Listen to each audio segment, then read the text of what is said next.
Speaking of the old man, Speaking of, you know who gets shorter and the older you get? Rab will. Pretty soon, Rab will look up to me.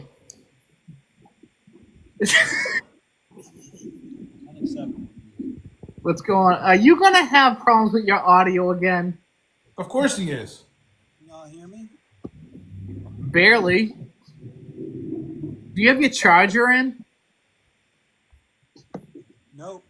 You want to turn your volume up or something? Is your mic blocked? How's my volume now? Dude, you have something muffled over your. Do you? Is your speaker like your earpiece is still out?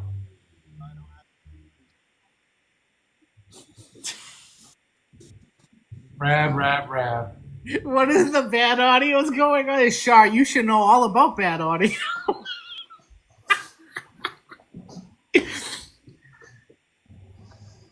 I think Char's gonna kill me.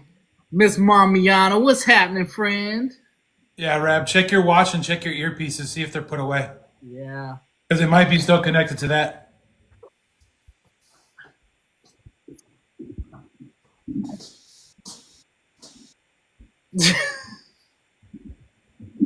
All right. How about now, Rab?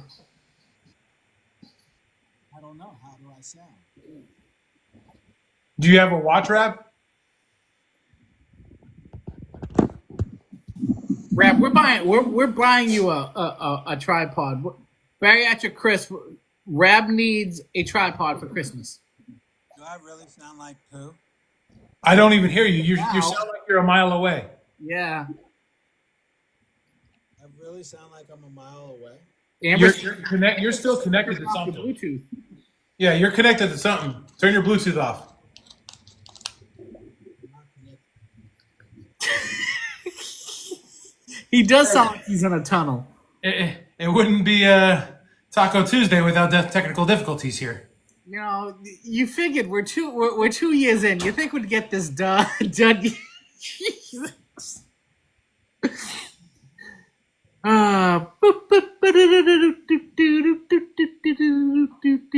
Hey, Shelly. Long time no see, friend. How are you? So, why don't we get started? You know, I can see Rab's ceiling fan through his backdrop. What about now? There you go. Better. What'd you do? Ladies and gentlemen, hello. How are you doing? Everything is going great. I'm glad to be here. Tally up, tally ho. What's happening? Now, what'd you do so I know how to fix it next time for you? Because you'll forget. All right, all right, I just put my earbuds in. Okay. all right. Here we go. Everyone, pinkies out.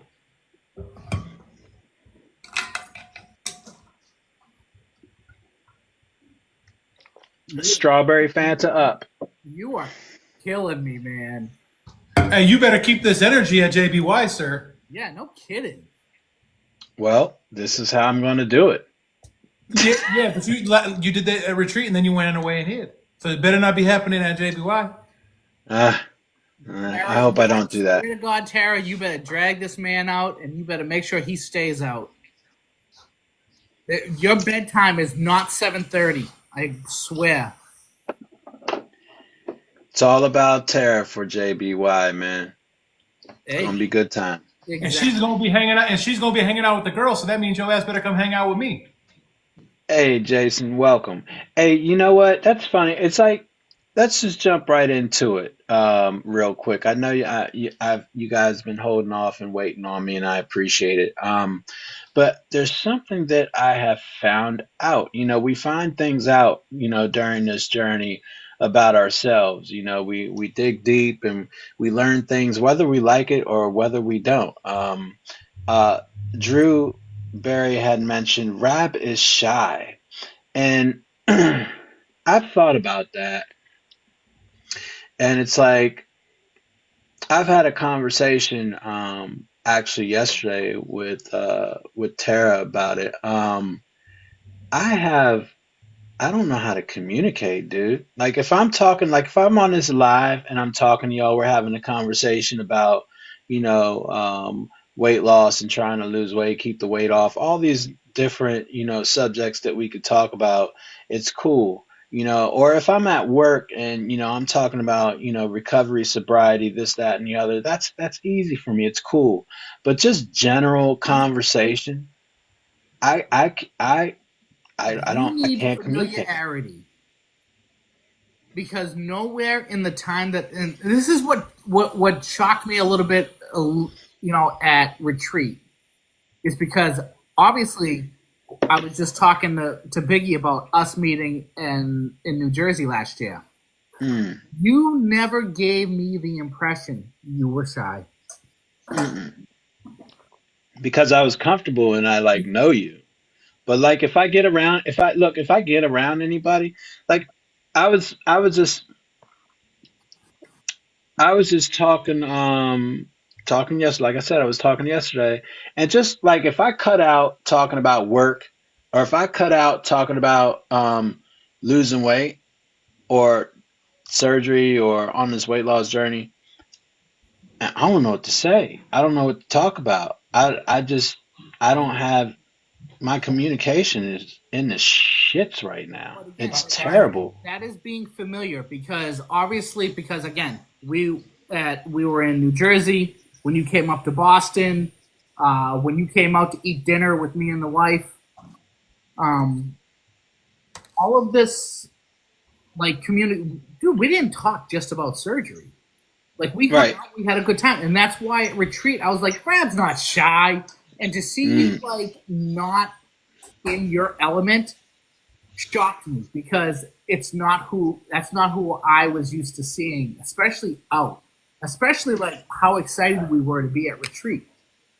So Yeah, Jason, that whole small talk is a learned talent and it's not for everyone. You're not alone. The small talk is what I could do the small talk all day in the paint, but like when it comes to like meeting with somebody and talking to someone and having a conversation, like I don't even know where to start. I don't know what to talk about. And I just go into this little hole and I'm just like, I'm just not going to say anything. And it sucks because I don't want people to think that I'm standoffish, that I don't have time for you, this, that, and the other. It just sucks, man. And I never noticed it. I never noticed it until I'm like, let's set aside, what I do know and let's talk about just anything in the wind. And I have nothing. Yeah, for me, it's the fearfulness of being judged.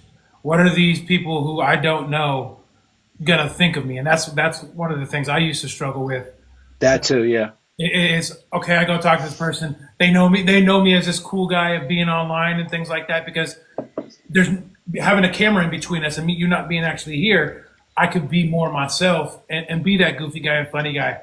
Where in Yeah. person, I don't have that barrier or that protection no more. I'm now talking to you and you're right there, and you may pass judgment on to me, and that's what fears me.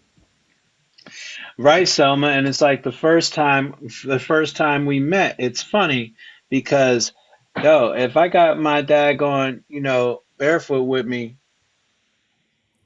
see, you a need strawberry Fanta, it's I'll give you all legit. the conversation in the world. Yeah, yeah, the whole courage thing, I'm good. So for me, I'm the complete opposite because I love people. I 100%. I basically had to be yelled at because I wanted to hug everyone at retreat. Yeah, yeah, yeah, I yeah. want to shake everyone's hand. I want to give everyone a hug. I want to say hi to everyone. So that's why I'm excited about going to. Because Rab, again, look at all the people responding in the comments. They're like, "Oh, you weren't shy with me. You weren't shy with me." It's not that you're a shy person. It's that you're not comfortable with I knowing think people. I think that because retreat was so much larger than any other event we had been to, I Yeah, I was. I think you might have been overwhelmed. And I Yeah, really feel like that when you go to JBY, I think being in the environment of the fact that you're going to be surrounded by a lot of people again, maybe this time around you'll be more comfortable. I'm more. You have the people that you know. There's Amber's going to be there, Drew, Arisa, Bestie, me, like Corby and Biggie. We're all going to be together. So Yeah, it's not like you'll ever be alone. And I think that's what it is too. Because when it was me and you hanging out, and we you were getting me to talk to people I didn't even know, then you didn't know. I think it's having somebody that you feel comfortable around being there with you also too. Makes you feel a little bit more comfortable because you when we were at the welcome party, you were great. You were Right. making me talk to people and meet people. Yeah. Let, Yeah. let, hold that thought right there. So part of like the whole conversation tonight, because we've pivoted, because things have fallen through, is we want to kind of talk about where we're at in our journeys. Like, Yeah. where are we at? Because especially, I think last week's conversation really sparked like a lot of like, again, where we're at in our journey and watching people, new people come into the community, talking about where they're at. And while yes, we can relate to it, we don't relate to it because we're not there anymore. So we're in a different place in our journey. So let's kind of talk about where we are in our journey. So you're talking about like being shy and being uncomfortable. When you were at your heaviest, how did you navigate being in crowds and being around people and going out to social events? So Biggie, I'll start Well, with you. For me, I didn't.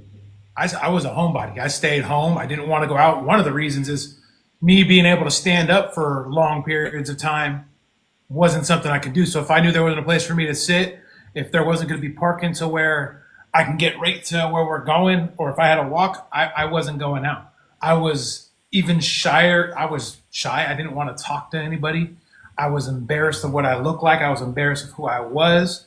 And that has to do with both my size and also my past, where a lot of times I've been used and things like that to, like I said, I do security, so I ran a lot of nightclubs and stuff. So people used to act like they were my friends to be able to get stuff for me for free. So a lot of that stuff played into my mental, and I just shut a lot of people out and just didn't want to go out and be about because I couldn't. Ralph? yeah. Yeah, I was fake as hell, man. I acted like I had confidence, but I really didn't. I was ashamed of myself. Um, I was worried about how people, um, received me or perceived me when I was being heavy or when I was heavy. Um, and I wonder what does that sound like when I was being heavy? I kind of like that. That was on accident, but when I was being heavy, I just didn't feel accepted. I didn't feel like I fit in when I acted like I really did. Um, uh, I just, I, don't- yeah, I don't know, man. It was a difficult time for me when I was heavier.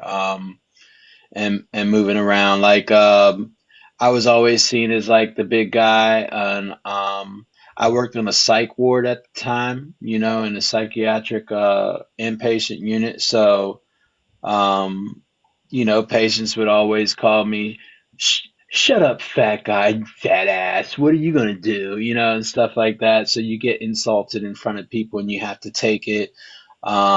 I just felt null and void, like nothing mattered, for me, or I didn't fit in all the time. So I see a lot of people like just commenting, Jamie, I was lucky. I didn't give a fuck. Didn't care what people thought. Um, of course, my dog wants to hang out with us and talk, but like Sharp, she's always been outgoing and silly. Yeah, Shelly saying that she was a wall hugger when she would hang out. So for myself, being outgoing my entire life and always going to social events. I never missed a prom. I never missed a dance. Um, I used to any house party. I wanted to be out, be the center of attention. I would, I crack jokes, and during these times, I wasn't like my weight yo-yoed, but through high school and stuff, and through my, when I was still young, I wasn't that big. I was a gym rat for in my early 20s and stuff, and I wanted to be the life of the party. I wanted to go and have a good time. But as I got older and the weight started to pack on, I slowly found myself wanting to be invisible. And for someone who was always outgoing like myself, I struggled with that. I developed social anxiety where it was like, no, I don't want to go out to these places anymore. I don't even want to go to a ball game because it was just, I didn't want to be in the crowd because I just stood out because I was so big.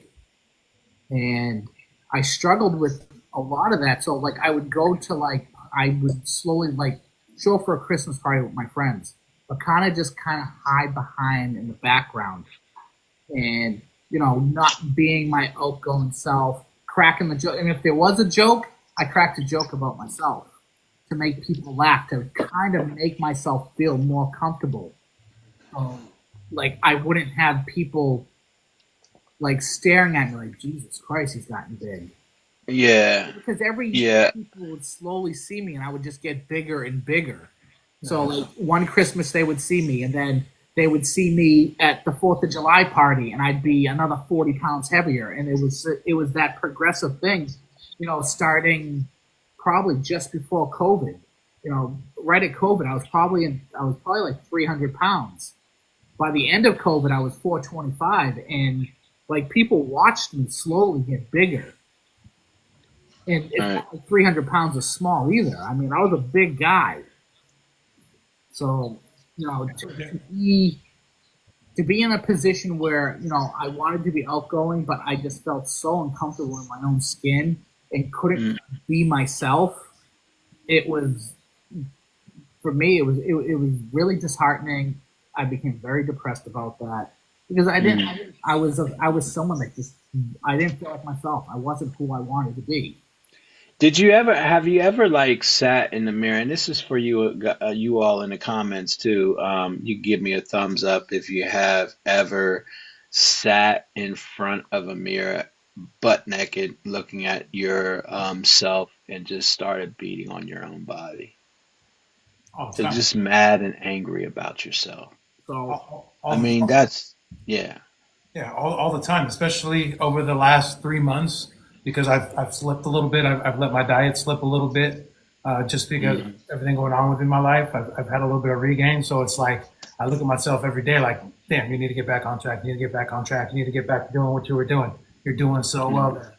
it's really hard not to have a mirror in front of you, especially when you're, you're going to go take a shower. The mirror is right there. You see yourself.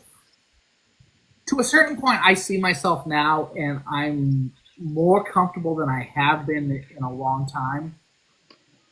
One thing I did notice is, so when I went out shopping for, obviously, for JBY, and I wanted to get, I'm getting a new suit.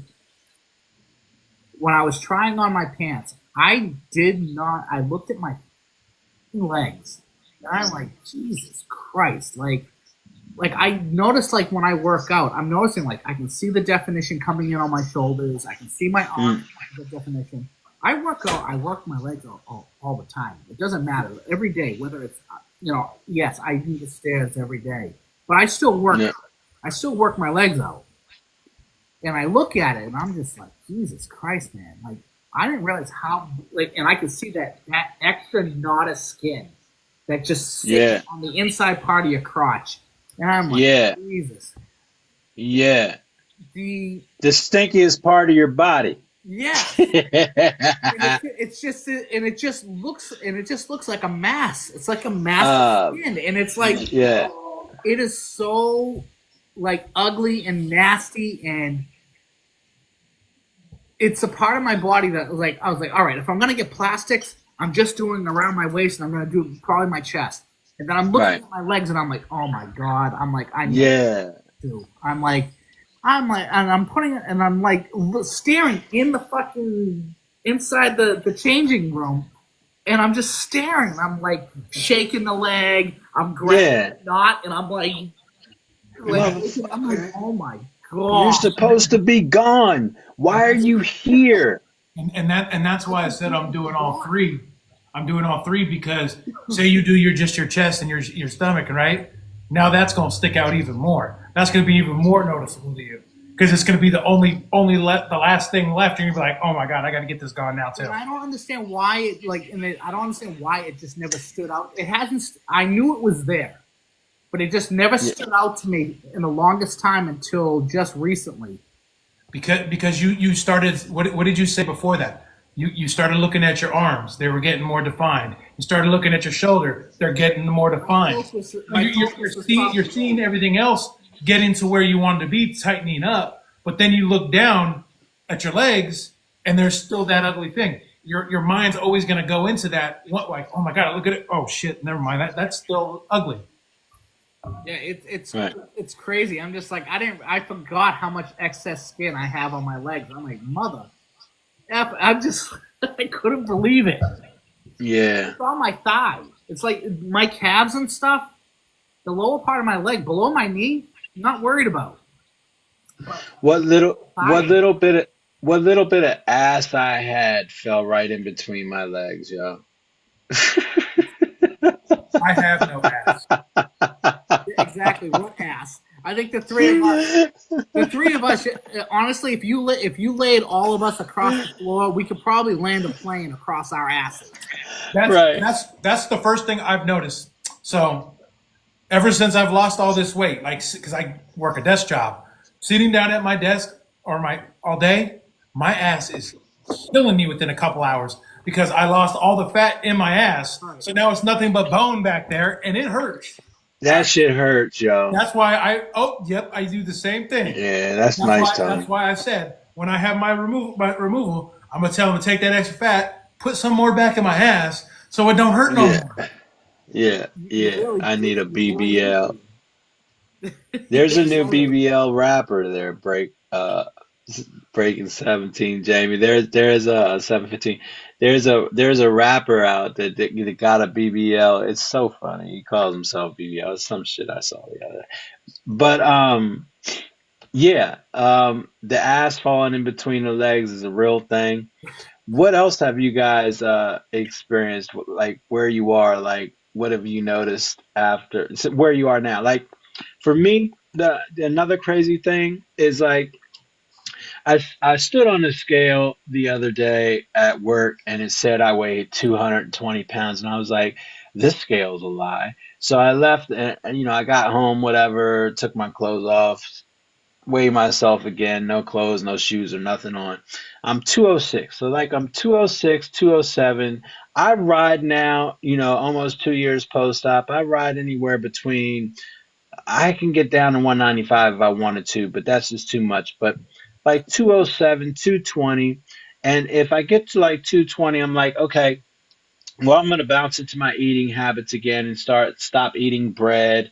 And it's easy. The weight falls right off me. I still have the restriction. I can't eat a lot of food. I'm starting to get to the point where now when I sit down and I eat and I'm enjoying a meal, I get pissed off. I can't finish the whole thing. I went to a place today for breakfast. It's called uh regardless, I don't remember the name of the place off the top of my head. But I grabbed myself a ham, egg, and cheese on toast, and I said, "Can I get some hash browns and a side of gravy? Because I like to dip the hash browns in the gravy." The hash browns and gravy went in the trash. I didn't even eat it. I'm buying things because my eyes are like, yo, I want this and I want to eat it. But my body is like, no, it's not like I'm wasting money on food to eat out Yeah, that that I that can was. freaking eat. And ladies and gentlemen, I get pissed off about not being able to eat what I want. Oh, it's definitely something I still struggle with too. But it's one of the main points that we discussed in that pre surgery program that I went to.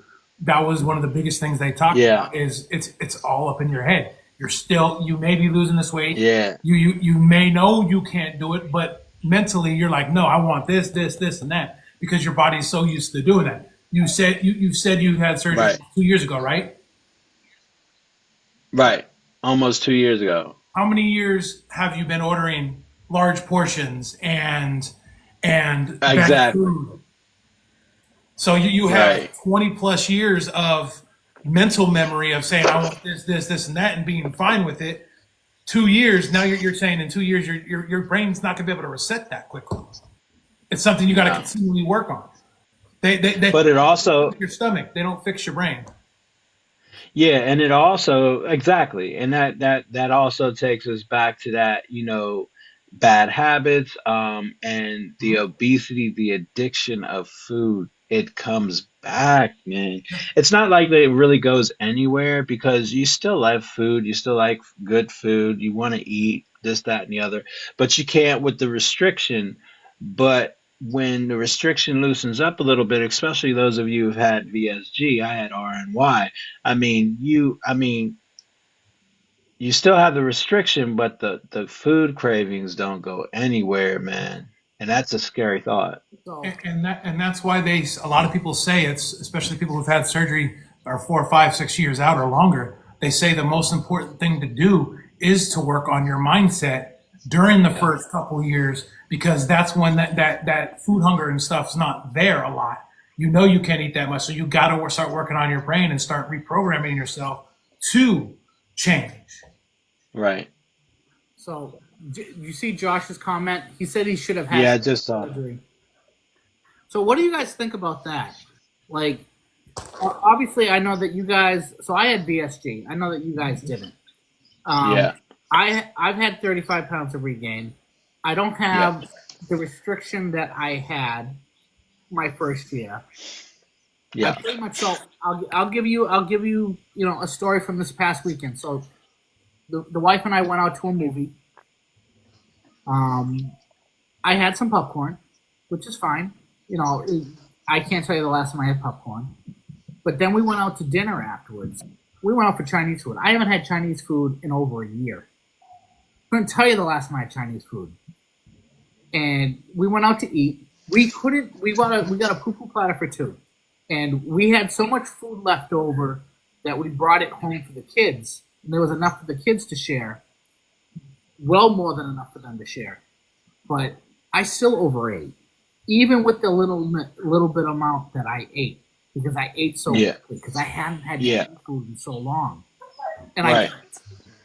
I was curled into a ball on Saturday night, and I'm like, what the hell was I thinking?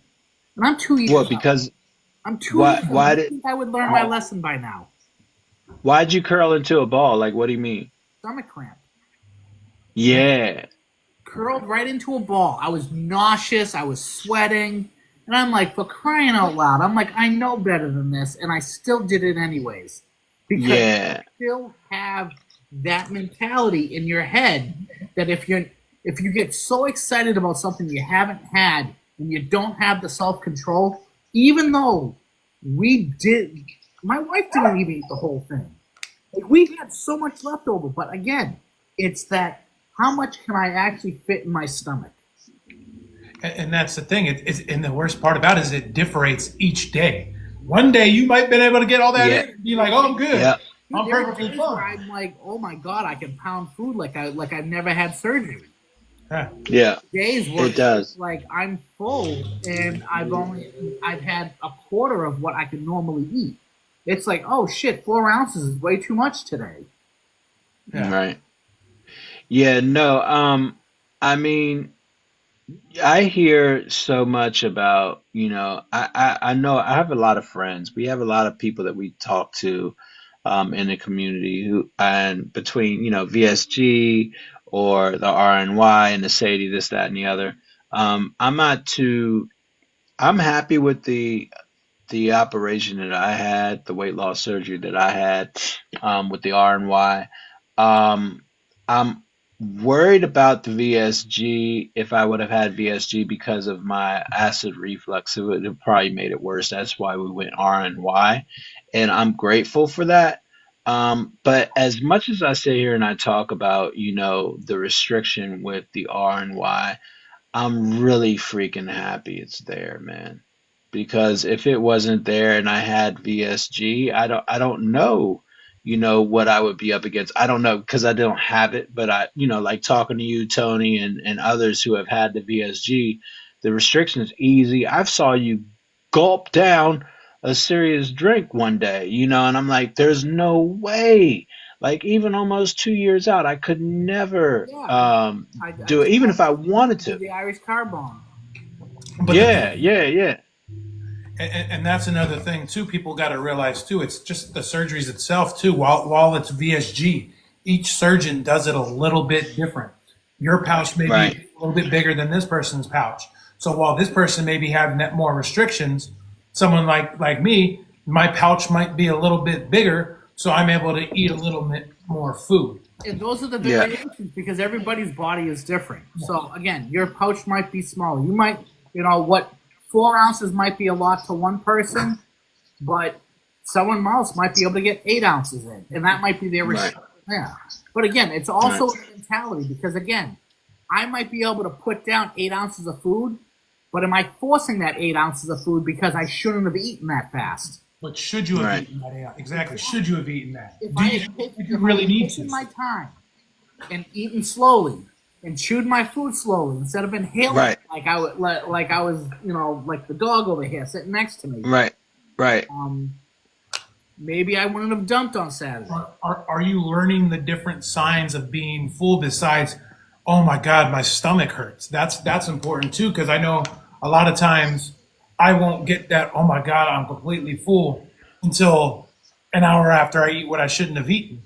It's noticing those simple signs. So again, we all have those days. There are gonna be days where there's you kind of just you slip up. And again, we're Yeah. human. It's gonna happen. But like again, I told my surgeon when I had my 2-year appointment.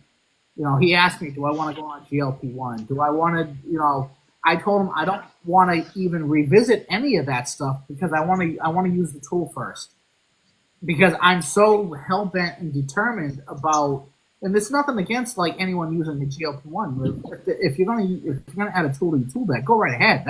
That's what you want to do. Go for it. Right. Absolutely. But for me, I feel like I won't learn. What am I going to teach myself? Like, how am I going to learn to control myself? How am I going to heal my relationship with food? If I have something assisting me. Because when I come off of that GLP-1, what have I really learned? Other than I can mask it with the medication. What I've always thought about when it comes to GLP-1s and things like that is, have I done everything in my power, used everything in my toolbox to be successful? And at this moment, I can't say I have.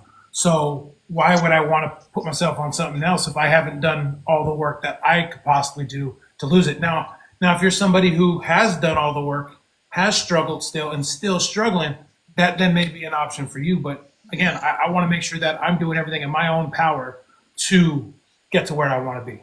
And again, and a lot of this is discussing this with your medical provider.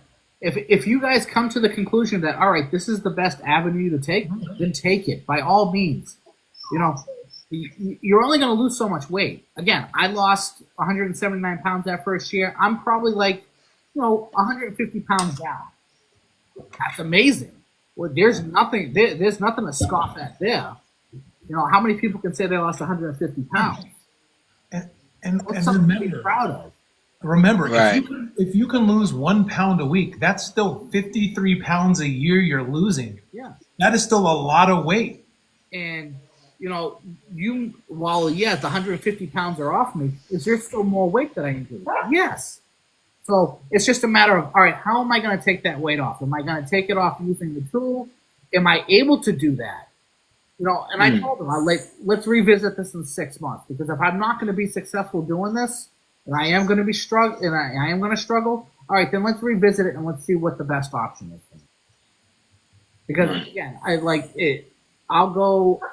go the GLP-1 route before I even consider a revision. Would you? I want to go through those steps, but again, I want to make sure that I am doing everything possible in my power Yeah. to utilize the tool that I have currently. Yeah, If I'm not successful, then yes, let's add something onto my tool belt. It just sounds so much like it did when I said to myself, I was going to set myself up with surgery. So if I set myself up to have weight loss surgery, I'll go through those ropes, but I'm going to try to lose the weight on my own before I get to the table. but I didn't. So I made it to the table, I had the surgery. Is this the same thing? Like, is this the same cycle that we're going through all over again, Tony? When you say, you know, Yeah. before I consider having, revision, I'm going to go through these cycles, this, that, and the other. Like, how much time are you going to put into waiting or trying to figure out whether or not you're going to want to do revision or you're going to want to do a GLP-1? So again, and then I think it's all in how it's what you're doing. And in my head, I know that I need to switch things up, and I haven't like found what has worked for me yet. But I will tell you something that has given me hope that eventually I'm gonna find something that works for me. And this is something that Shar sent us a picture yesterday, like a gym shot of her going to the gym because she puts an accountability picture and she sends us a picture saying, Yeah, that shit works.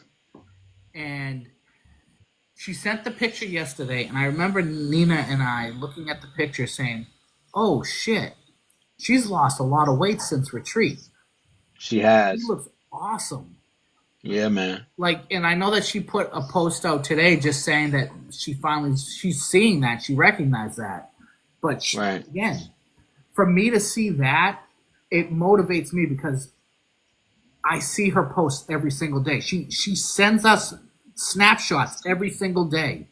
And I know that I work out every single day. Eventually, it's going to happen for me because I'm going to find something that works for me.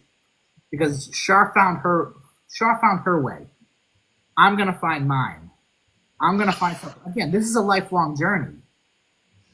I'll find something that works. As long as I know that I'm consistent and I'm doing everything I can in my power to, find something that works. Because again, there's a lot of tweaking and stuff. A lot of it might just be my diet. But maybe I need to change up my workout routine a little bit. Maybe there's something that I'm missing. I'll figure it out. I figure I'm gonna help. I'll have some more help because I'm gonna reach out to more people when we go to JBY. Because there's more people for me to talk to. There's more, approaches that I might be able to take. There are a lot of people in this community that help each other. And there's a lot of people that have multitude years of experience that are going to be there also too. Yeah. So I mean, I feel in my head and in my headspace where most people I feel like I know, at least myself, 3 years ago I would feel defeated because I couldn't figure out how to lose the weight back then. I'm more confident now in my ability to lose that weight again because I know I have the tools and I know I have the resources and I know I have the support, which is something I didn't have before surgery. Okay. I know what I need to do to lose the weight. That's why when I see that I put on 5 or 10 pounds, I don't get mad like I used to and shut down because I know I just got to switch one thing up and get back to what I was doing beforehand, and I'll be right back down again. Again, and people, it's so easy for us to lose hope in it, and that was part of like what I was talking about in last week when I was talking about people who haven't hit the wall yet. They're so excited. They're 10 weeks out. They're 3 months out. Yeah. They're 11 months out. They haven't hit that wall yet. No. They haven't hit that stall. They haven't hit that 3 month period where nothing moves. They haven't got to that point where they're discouraged. And I don't want people to realize, it's a harsh reality because it's part of this journey. Yeah. But where does that lead you? Do you get discouraged, or do you become more determined in that, or do you trust the process? Like I said, it's stress. You get the support from not only your doctors, your everyone in your bariatric team, but your friends, your family, the people in this community, the resources that are available to you now that weren't available to the people that I look up to now who are 10 years out. So again, take advantage of what's around you because again, there is so many resources, so much information out here, and you don't know what can work because again, everyone has the secret to losing weight, but nobody has the secret to losing weight for you because your journey is completely different than everybody else's. Because what might work for you might not work for me. You can try it, So and I'm willing to try 1,000 different ways because I have a whole entire lifetime to figure this out. yeah, so real quick, off the top of your head, I see Josh in the comments and he's talking about, what if the tool doesn't even seem to work? What do you say to someone like we're not medical um, But Barry, providers? so Barry Mother, she's out there. She's gonna Working. help because she's one of those Yeah, people that's in the community that helps, and she's right. The Barry high five, like those right. 5 foundational things Yeah, of: are you getting your water? Are you getting your protein? Are you portion controlling? Are you getting your exercise in? And are you taking your yeah, vitamins? Are you taking your vitamins? Trusting right. that process. Now, those 5 things, yes, those are 5 foundational things. There Yeah, are some things that you can't change around, like your vitamins. You're not changing around your vitamin routine unless you're being directed to. But your water mm, intake, your protein intake, like that stuff's going to vary because you may need more protein, you might need less, you might need more water. So those are the things you're going to make those adjustments. But again, those 5 foundational things don't change. yeah. Move those things around, Josh. Try those things out. Like maybe you have to up your Work with your protein. doctor, work with your nutritionist. Yeah, absolutely, And, and, Um, absolutely.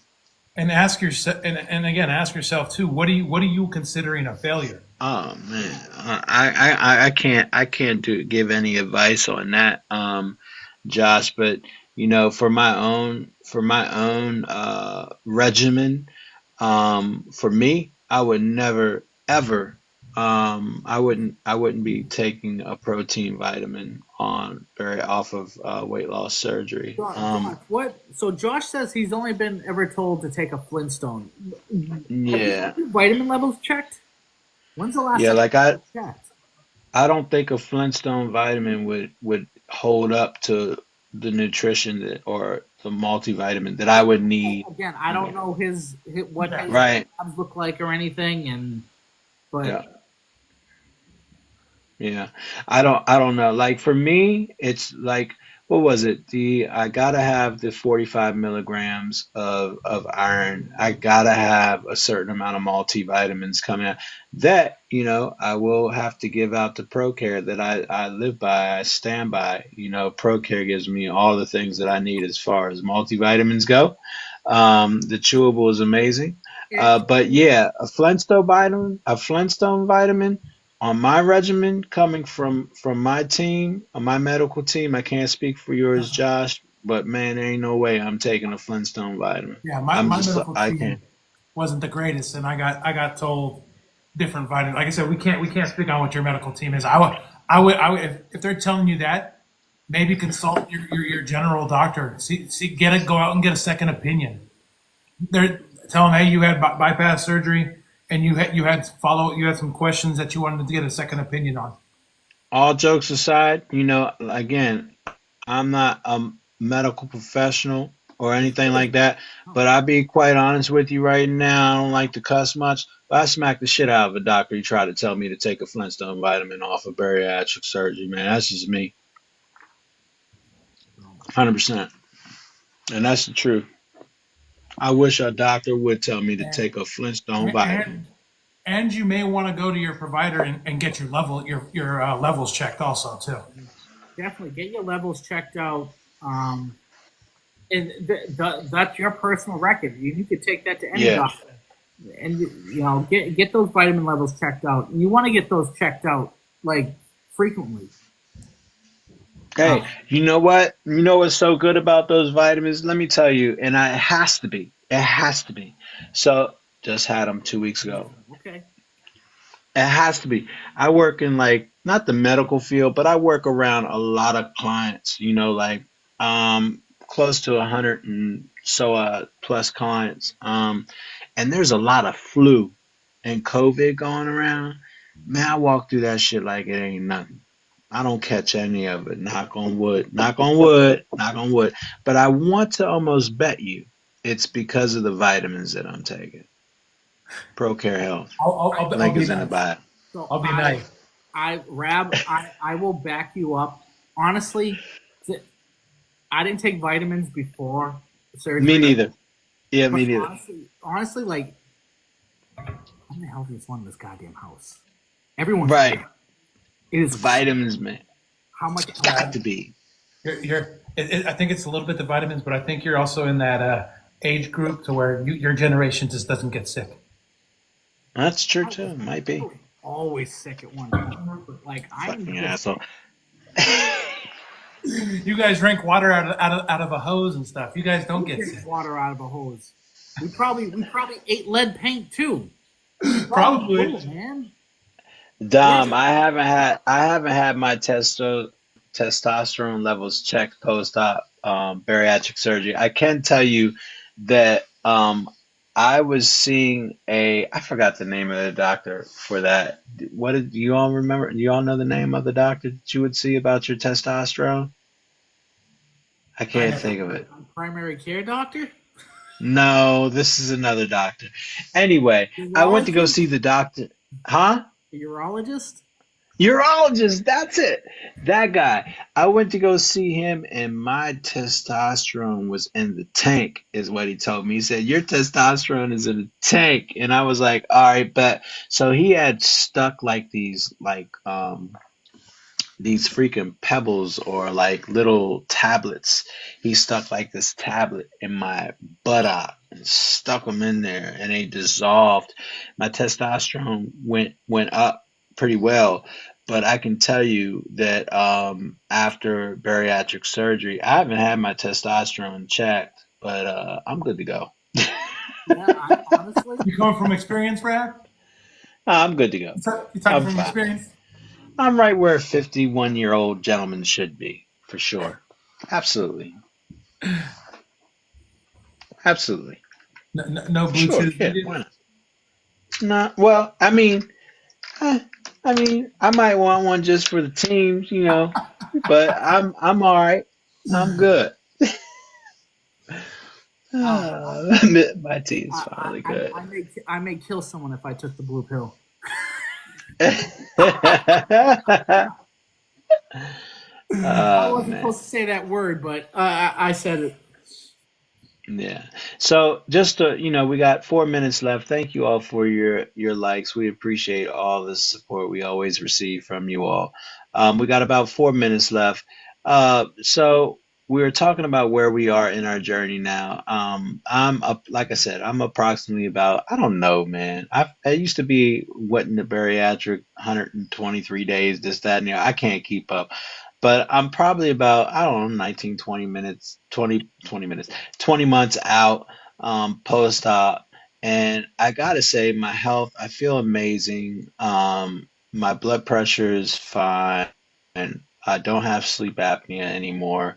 My diabetes is gone.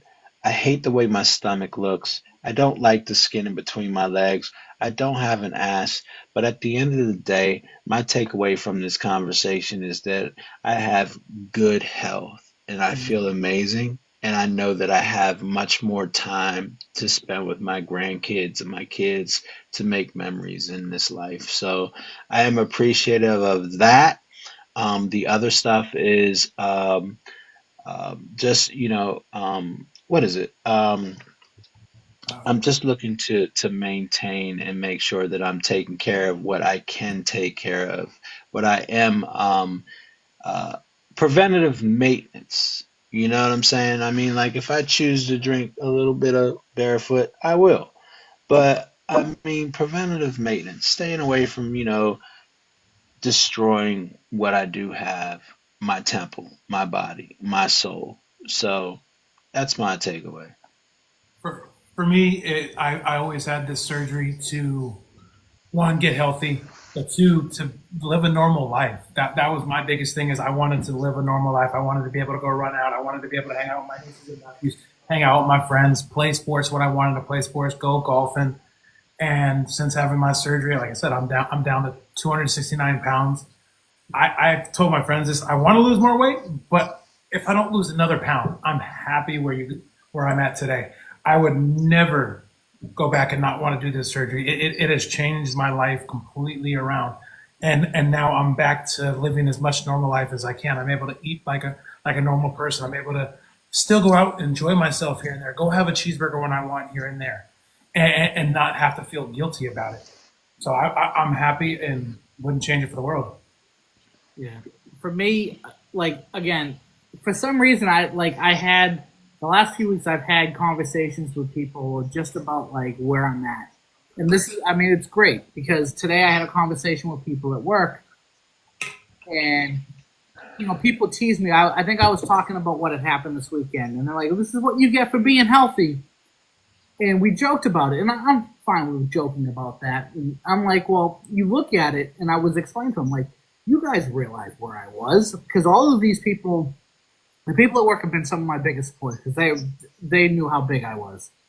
But I don't think that when I told them, like, you guys remember how big I was? I was 425 pounds. They're like, you were 425 pounds? I'm like, yes, I was. But in their heads, they knew I was big, but I don't think they realized, like, the number. They didn't realize the number that like where I was.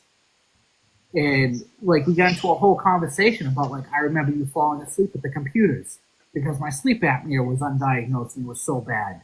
People were talking about, yeah, I used to drive in the car with you when you fall asleep driving because we used to carpool. Yeah. Yeah. I used to yell at the guys, leave me behind because I couldn't run up the stairs to catch the train with them because I was like, I'll just catch an Uber when I get to the train station because they were going to wait. They were running up the staircase. Like those little things. And they were like, where do you think you'd be right now if you didn't have the surgery? I said, dead. And it's true because I was dying. Yeah, me too. My health was in such a rapid decline that this was the only route was for me to have surgery. And in that 6 months, trying to turn my life around to have surgery, yes, I think I lost 20 pounds. But those 20 pounds helped set me up to lose the total, the other 159 pounds that first year. Because I needed it. And right. If I didn't, as much as I say, and I said this last week, I almost wish I didn't get the surgery. Because I wish I was able to do it on my own. But this surgery saved my life. Yeah. This surgery set it up. And has given me the opportunity, because again, no one's promised tomorrow, but it's given me the opportunity to watch my kids grow up. Because honestly, if I kept going down the road I was going, I might not see my son get to 11th grade. I might not have seen my daughter, get to 6th grade. My wife might be by herself now. Nobody knows that. This surgery literally saved my life. It gave me freedoms that I totally had forgotten I had. I walk those stairs not because I'm trying to promote exercise, because yes, the stairs is one part of it, but I still work out. But those stairs, that means something to me because I couldn't walk up the stairs at one time. I used to joke I was allergic to the staircase. It means something to me. That for me to have the freedom to walk up and down the staircase and to do it for everyone, to show them like this is what I'm able to do now, means a lot to me because again, like when you don't have that ability to walk up and down the staircase, you're almost robbed of something that you realize that you were able to do when you were younger, and all the right. struggle and hurt and try to avoid at all costs. Yeah. So freedom of movement and just the things I'm able to do, I'm happy with where I'm at. Mentally, yeah, I do struggle some days, but not because I'm able to still move around. But a lot of it's just that same struggle that the rest of the community goes through. It's that it's that struggle for the food noise. But I wouldn't trade anything for the world for the fact that I can run down the street, I can run up the stairs, I can do things that I just never thought I was going to be able to do again. Yeah. So those of you, it's 9:03. We appreciate you all joining Barry Mail Experience again. We'll be back on again next Tuesday. I don't know what we have lined up. I can't keep up with the schedule. I do. What do we have? I do. We got some. What? We got a special guest. Some special guests next week. Yes. Who? It's April 1st. I know, but It's not an who is April it? Fool's joke. No, it's not. No? And we're doing something that we swore we'd never do. We're bringing girls. Uh, We're bringing uh, we're bringing the ladies of OSLP back up. Yeah, so we're gonna be oh, talking about JBY. So awesome. yeah, I'm looking forward to it. It'll be lots of fun for sure. It's always fun hanging out with them. I'm gonna have my barefoot ready to go again. I'll have my barefoot ready to go again. Y'all don't forget to tune in to our sister chat, Talk Buried to Me Sunday, every Sunday, 8 p.m. Eastern Standard Time, 7 p.m. Central, 6 p.m. Mountain, and 5 p.m. Pacific. Hey, BME. Or look at the Team Biggie for your special discount on ProCare Health products. Go Biggie. Hey, hands down, best products out there. Not just because I'm an affiliate, just because straight up I'm affiliate because I stand by the product. We are affiliates because we stand by the product. Also, are we moving to Thursday night for mental health shop talk with Corby? yeah. So men's mental health shop talk is moved over to Thursday this week to 8:30 p.m. on Thursday. Corby's all booked up with appointments. That's why he couldn't be here tonight, and he can't be here for mental health shop talk. So tune in Thursday night. The link is still in our bio.